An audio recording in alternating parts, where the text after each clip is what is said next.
are going to give you tips that will show you the latest career trends and from an executive standpoint, industry insights, as well as candidate advice to make sure that your job search is a successful one, and also your career search.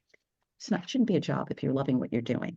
And so we're going to join senior level executive recruiters from this panel. You'll hear them share their insider knowledge, and they're going to help you land that successful, incredible new role. That's their job. That's their remit today. So let's jump into our first question of the day. So Blair, when it comes to emerging trends and shaping that are shaping the executive roles rather in 2024, what are you seeing? If you could give us that. And I think we need to change the slide. There we go. All right. I think we're okay. I think the slide is fine. Blair, what are your thoughts? Thank you, Lynn. Well, based on the research of AESC as well as our Panorama group, I pulled for today 3 topics that I really want you to focus on when you're putting together all of your branding, your resumes, your networking topics and such, because these are the areas that executive recruiters are really focusing on. One is the digital transformation.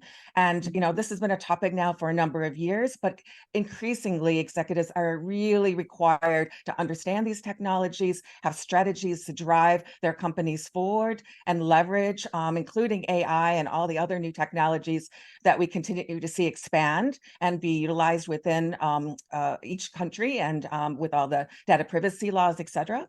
And so that is the first area that I think you really want to focus on when you're thinking about your career searches. What have you learned? What have you achieved in this area? And really leverage that as you talk with prospective employers. Secondly, DEI continues to be a big DEI, I would say even DEIJ, which includes justice in the acronyms of diversity, inclusion, equity, and justice, not necessarily in that order. And I'll say that this is such a big topic for all of our clients, and we see it, and it means something different in each country and in each sector and each position. What it means for a CFO is different from a COO, from a CEO, from a chief development officer, chief revenue, commercial officer. What is considered pertinent and relative is completely different in each one of the searches that we do. But it's something that you need to really understand: the profitability, the inclusiveness, the job retention of your teams and your staff as you're looking at your resumes and talking with recruiters. Lastly, I'll just say sustainability and corporate social responsibility, CSP, I will just say, this is something that continues to be a hot button. I will say we continually get proposals that ask us what we're doing as executive search firm, all of our clients. It's a board topic. And if you're not involved today, you should be. You should be on a task force committee within your companies, really looking at how you can reduce your carbon footprint and reduce all of these elements that go along in the definition of sustainability. So these would be the 3 that I would pick for today. Thank you very much. Blair, thank you so much for that. And I want to add that I really appreciate your comments on DEIJ, or whichever way you want to order the acronym, particularly that it means something different to different regions, different people. It is such an expansive topic. And thank you for bringing that up, because I think that sometimes gets lost. Let's go to the next question with Chris. If you could, Chris, what are the executive career opportunities that you're seeing? So I think the key word here is where. So where are the executive job opportunities? I think obviously then there's the notion of region, and then there's possibly the notion of sector. And to be honest, it's very difficult for me with my view of the world that I know, which is technology and digital, to give a global view. But what I would say is that we're coming out of a year where it was actually relatively calm. It was not a great year in general for, let's say, for executive search, in the sense that we came out of COVID and it was absolutely crazy during 21 and 22. So there was opportunities everywhere across the board in 21 and 22. 23 has been calm, relatively speaking. But what we are starting to see now, Lynn, is the signs. There's new mandates, new projects coming through. So there are very tangible signs that things are starting to move again. And I think the reason for this is that people feel that 24 will be a better year than 23. There'll be more investment. There will be, more importantly, the topic of leadership is a very interesting one. Leadership is extremely challenging in the environment we're in today, with all of the topics that Blair has just mentioned that affect and impact organizations. So being a CEO and being in the C-suite today is a challenging task, whichever function you have. But what this means is that the stakeholders are looking at all of the C-suite, everybody's being assessed, and I think this year will be a year of change. So whatever role, whatever function, whatever speciality you have, and wherever you're sat, I would be reasonably confident there will be more happening in 24 than there was in 23. Thank you so much for that, And Chris. Blair, I agree with that a zillion percent. One of the things that ties in with Blair and Chris's comments that we're seeing, and Claire and I are in the legal industry, which is going through a massive transformation right now. But what's really interesting is we're seeing the C-level where the lawyer leadership are typically not business professional, like trained business professionals. They're looking to their C-suite now for the first time ever to actually guide them and serve as in-house consultants. So they're less likely to hire a consultant like a McKinsey type kind of organization and really say to their C-suite, get together and figure it out. And so for us, that's really, really exciting. Yeah. Yes, these are, thank you, Jennifer, Chris, and Blair. These are incredibly exciting times. And, we were talking about transformation when we were going from 2020 to 2021. And I would say that absolutely, this is continued transformation. And those executives that you speak of who have to be on their A game, they're coming out of that fog, I think, this year, what we're seeing, better able to deal with volatility, uncertainty, complexity, and ambiguity, as we call VUCA. So we need VUCA specialists out there at the top of the helm. Let's go to the next question. Claire, would love to hear from you. In terms of what obstacles might top performing executives encounter in the current landscape? I think we kind of touched on a few of them already. Yeah, indeed. Thank you, Lynn. A couple of points really to make. First of all, I think we have to look at the macro climate. I mean, I think Chris said it very well when he said it was a calm year.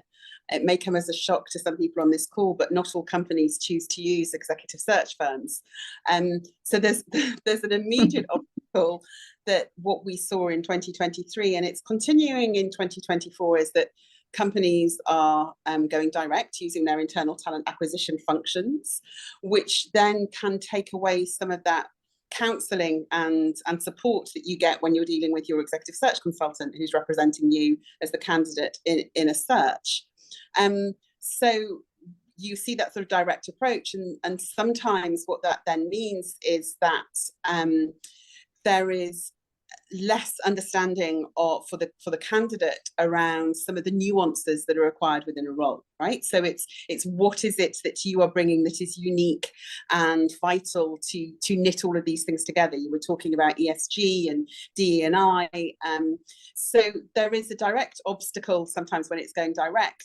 But I think what we're also seeing when you're now using a search firm to hire some of that talent, what we are seeing is that there is more competition than there ever has been in some of these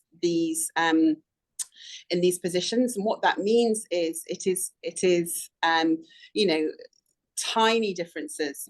Blair touched on it in terms of upskilling, knowing what you're doing in the digital space, and equally some of the other obstacles that we're seeing with very large corporations is what I'm calling shifting sands or moving the goalposts. That's perhaps a British expression, but what it means is that they think that they want a candidate that has certain qualities, and then through a search they will switch and say, actually, we've changed the role a little bit. We need some more of that. That doesn't mean that candidate A doesn't have that. It's at the start of the process they were reflecting one skill set, and then during the process that might have to flex and change. So I think the key part of your question, where you were talking about top performing executives, it is incumbent upon us all to remember that in these processes, some of the differences that the successful candidate has are, you know, can turn on a dime, really. And the other part, if I may just sort of speak about when we're speaking about this, is you shouldn't forget that we live in a global and international world, right? And regardless of whether that is sort of brought out in the job description or whatever they're saying for a chief legal officer for a French company that's very franco-franco, what is vital in all of these is that you have a global view and a global approach, because all businesses are in that macro economy and macro environment, and something happening in one jurisdiction impacts in another jurisdiction. So what we're seeing in terms of some of those obstacles is that sometimes candidates don't have perhaps a broader view of the world and how they need to bring that into the C-suite to deal with all of the issues that my other panelists have mentioned earlier in this section of the questions. Thank you so much, Claire. And I think you're absolutely correct in terms of being, you know, having a global perspective. It's essential. It's imperative. You know, how can you move forward with just, you know, one regional perspective? Anyway, let's go to the last question in this section, which is for you, Jennifer. How can you counsel our audience on determining whether they should stay in their current role or go? When is a good time for a career move from your expertise? We have, I guess I put together a checklist a couple of years ago that we distribute, but it's on our website. It's 11, which is funny because things are usually in tens, but anyway, it's 11. And so I'll just list them for you. Oh, you're not beautiful. learning. You find yourself underperforming, kind of just half doing. You feel undervalued. You're in it just for the money. You're sort of, you know, we see people who are like, I make so much money. They pay me really well. If that's weighing on you at the expense of learning and growing, then it's definitely time to think. If you have a difficult relationship with your boss, that's something to really take into consideration. If you've been there for 3 years and there's nowhere to go, either laterally or vertically, there's nowhere to go and you can't see in the next year that you have somewhere to go, might be time to look.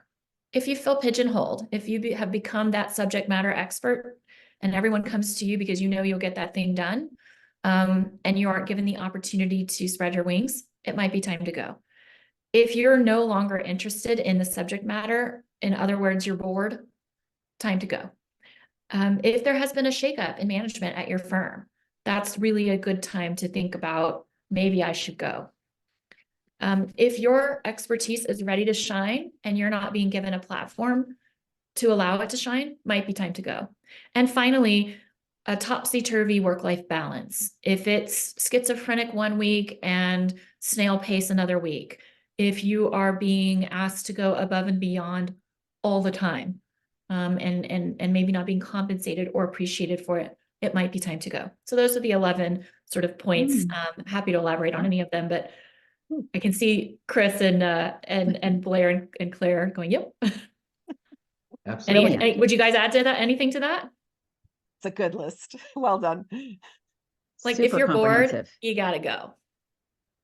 Who wants Totally. to just be languishing? You know, it's not good for you nor the company that you're Right. with. And, you know, and then when you think about succession or, well, just to say succession, it's not a good look for those direct reports to see the leader just kind of languishing. So yeah, there's a really good book. It's by Dr. Travis Bradbury, who's the co-author of Emotional Intelligence 2.0, and it's called 16, it's an article, 16 Ways to Create Your Own Happiness. So that could be a good resource.